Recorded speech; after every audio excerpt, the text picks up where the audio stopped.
Fresh of a beer, box 4, beer tasting video number 3. Yes, part 3, here we go. Like the heroes that we are. Finishing big. Navigating our way through a box of beer. Tricky, but we've got there. But rewarding. Where are we now? We are Muddy Waters, that's where we are. strong. We finished the last tasting video on a quad. Yeah. Imperial territory. And that was a little warm up for the Imperial beers in front of us. Okay. Time to go. Should we go with the Captain Rum? Captain Rum. Barrel aged. I'm assuming a rum barrel. White rum barrel. Triple. So Tripel was one of the first things. Very early January, we had our members vote on which are their favourite Imperial beers. Yes. And Tripel was one of them. So we brewed a Tripel, and then they got to vote on the barrels that they wanted this beer aged where. And then they got to suggest other things. So they voted on to have a stem ginger brandy barrel Tripel. Which was great. Amazing. And they voted for this as well. Rum barrel, eh? White rum barrel. On a golden Tripel. That's fair enough. Would you like a glass? I'd love a glass. I'll give you one from me as well, lads. Let's do this. That's how this deal works. All our triples so far, I've loved them. we really like them, don't we? Yeah. Yeah. And what Is it the beer we drink most at the minute? I'd say it's pretty high up there. Yeah. And one of the things we really love about it is the way we manipulate the yeast in this beer and the yeast selection that we chose, secret as well, to express the pear ester that's quite often missing from British, Belgian beers. We love that, don't we? We love that pear ester. You get it from Duvel, you get it from Chouf, you get it from Triple Carmelia. We really tried to get that, didn't we? It's been a long time. We really went for it. It's like, it was get it or build a yeast lab to get it. Yeah, but we got it. We got it, so we didn't need to build a yeast lab. It's carved high, it should... Oh, my word. How long were we in barrel for? 5.5 months, was it, this one? Yeah. Yeah. And it should pick up a bit more carbonation if left a bit longer, but it's spritzy already. So it's up to you. Drink it now, lay it down. Life's about choices. Make the right one. Drink now. Now or regret. A lovely golden colour, lovely clarity. I get allspice. The spice is just compounded. You get allspice from that yeast as well, but the rum barrel is just accentuating those spices on the nose. That's really great. Pear, honey, vanilla. Touch of coconut. You really do get the coconut actually from the barrel. Yeah, it's like, That's the first time. is that the first time you've tried it? Yeah. So I tried it on bottling day and from tasting from the barrel. Yeah. Like raw, neat, raw. And I was like, oh, this is going to be good. Nice. This is the first time trying it conditioned. It's really nice. I think if it is left a bit longer and we get a few more prickles, it would lift it, elevate the kind of like bubbly quality. Super happy with that. It's delicious. That's why we find ourselves drinking triples a lot. I think this is one of my favourite versions so far, actually. You do get a lot of the rum characteristics. Yeah. That coconutiness. I'm just talking to you now as if they're not there. We're just having a moment. Yeah, Just having a really moment, guys. Love it. That's great. Okay, Let's next. go. The latest incarnation Yeah. of our black barley wine. Not carnation, because that's a flower. So that's why I stopped with that. Didn't want to go down that road. Moonlight Fields. Okay, so Black Barley Wine was one of the first brew days we held the fellowship's hand with. Black barley wine came on because me and you used to drink an Imperial Stout and put a bit of quadruple in it, didn't we? And then we liked what we tasted, so we thought let's look into this. Then we found out it was a thing from the Craft Beer Brewing magazine, which is American forward. Yeah. And they were doing it various ways. They were aging kind of barley wines in Imperial Stouts barrels, or they were blending these beers together, or they were outright brewing ones. So we thought we really like this. We really like this kind of blend of the kind of barley wine and the stout to come the black barley wine. Because, you know, a quadruple is essentially much of a muchness with a black barley wine. It's just a Belgian version. Yeah. It was actually fermented with Belgian yeast that we use for our quads. Yes. We use for Dubels, things like that. And then we've aged it away in various barrels. What was the last barrel? Speyside? Speyside was really popular. Yes, Speyside was really popular. The dark rum barrel, which was such a pain, we've made videos about that. Maybe there'll be a link below. They always leaking. The rum barrels always dark rum barrels just leak everywhere. Just headaches on headaches, and that's actually on sour. And so we asked members if they'd like to compound it with a fruit to make a different beer, and they voted on blackberries, and that's going to be in the next box. Yeah. So we split this. Yes. The brandy one, and the rest of it we've packed full of Christmas fruit. Oh yeah. Dates, figs, raisins, sultanas. This is our Jamaican rum cake. No, that's another one. So they're both different Christmas themed votes that the membership, the community have chosen to be in the next box. But this is here. Let's get started. Brandy barrel aged. I'll be honest. This I found really boozy. Did you? What bottle day? I wasn't in for bottling day for this.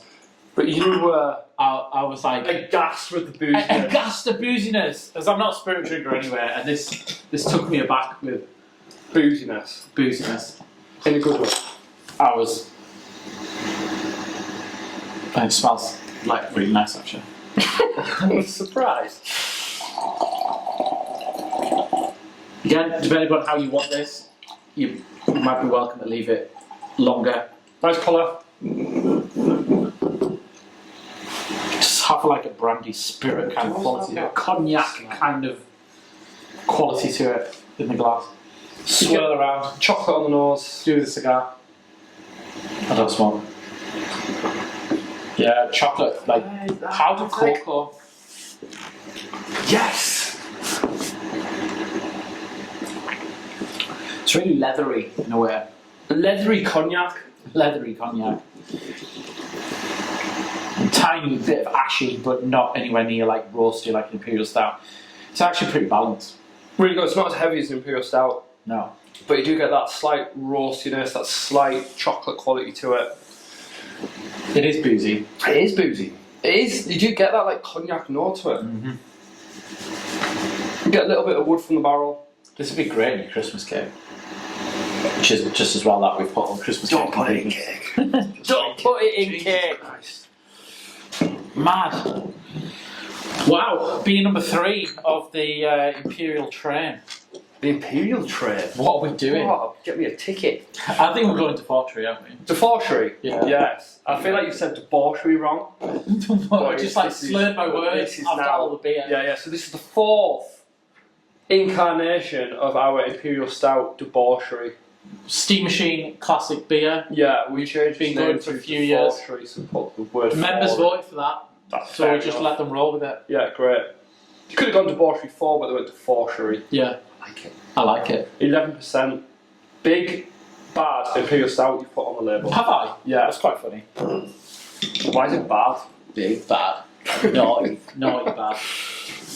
Misbehaved. A little bit of life there.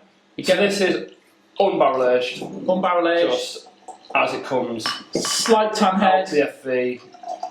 It'll probably pick up again a bit more of that dense foam head if you leave it longer, but actually sessionable 11%. That looks perfect to me. Look at that. Drink now. God, just so cocoa heavy. So much dark chocolate. So members also voted to have a plum custard inspired beer, didn't they? Yeah. That's debauchery for on plums and that's I'm lost in this. Can't even think. That's just okay. So debauchery 1 we loved, didn't we? Debauchery 2 we thought was slightly too sweet for our own palates. Yeah. But it was super popular. Debauchery 3 was never seen by the public because it all turned into barrel-aged beers. Yeah. So, but debauchery 4. Yeah.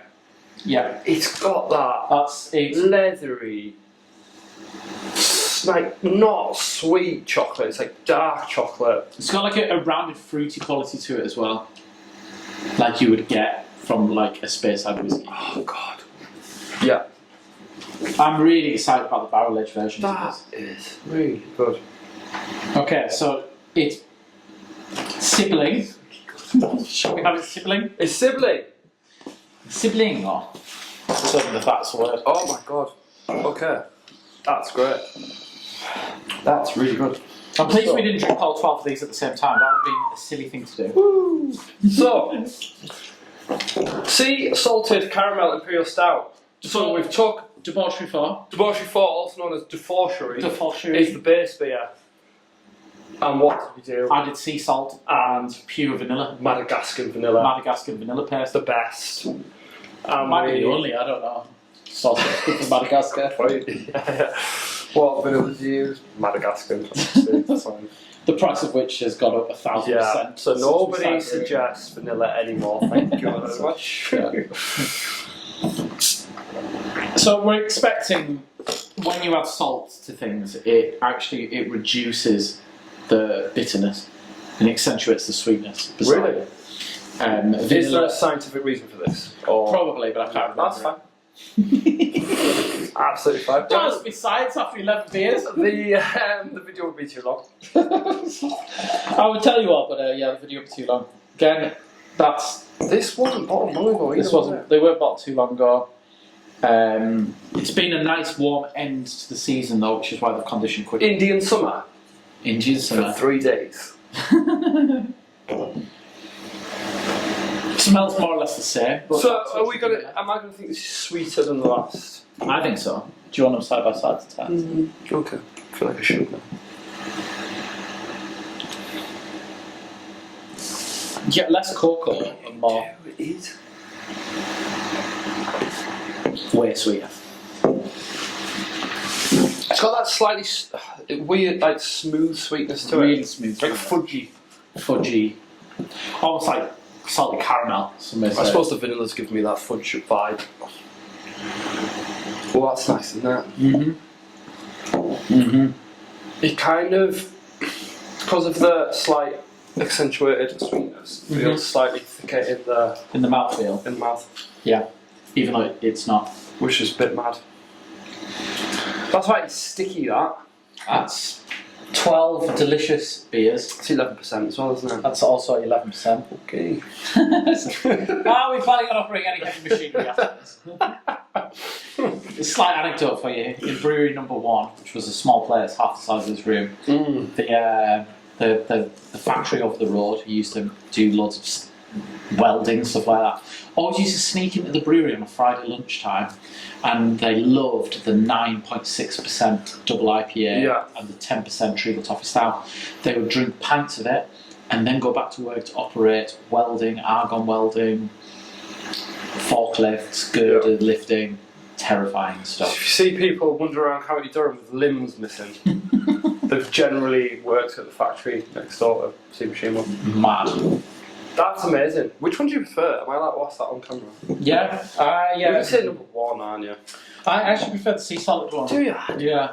I think that the rounded kind of viscosity of it, I think in a small measure is really pleasing to me. I think if I was drinking a bottle by myself, I'd probably choose Debauchery 4. Yeah, but I agree with you on that one. As a sharer and a treat, it's like a nice little sweet hit. Yeah. It's a nice end to our 12-bottle tasting expedition. Sesh. There we go, well done. Less than an hour, 12 bottles of beer. Good work. Okay. Cheers, Phil. Nice. Enjoy your box. Like, box 4's great. Box 4 is great. Roll on box 5. Easy.